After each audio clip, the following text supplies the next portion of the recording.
we're looking at storm windows versus regular windows in Minnesota and which works better, sometimes storm windows have a purpose in Minnesota. A lot of times they would use those down around the airport for soundproofing. They would add them to the existing windows.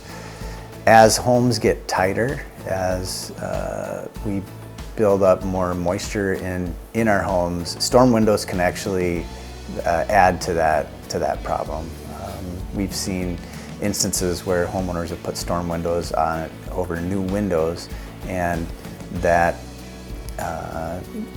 you start getting condensing and frost on the inside of that storm window, because no window is going to stop 100% of air movement. And so when you think about warm air and the way it migrates through a wall or those kinds of things, you consider a glass of ice water. If you bring it outside in the summertime, you're going to get condensation on that. So that storm window acts like that in the wintertime. You have this cold surface on the outside. Any warm, moist air that's passing through that window is going to condense on that inside, and when it's cold, turn into frost.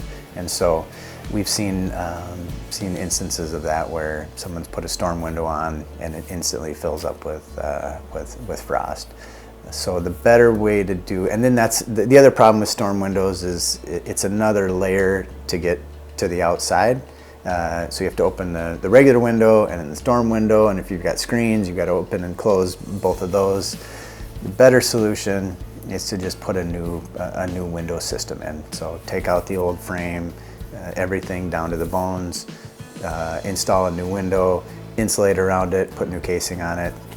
The glass technology that they have, even versus 5 and 10 years ago, is getting so good that you don't need a storm window in Minnesota to keep the cold out. And so we've found that storm windows can work as a band-aid, but to get back to get the original problem fixed, you're going to want to put a high efficiency window in there, like a Marvin Ultimate or Marvin Elevate, some type of Marvin product that's really going to give you the best install, and you're not going to have that frosty storm window to look through.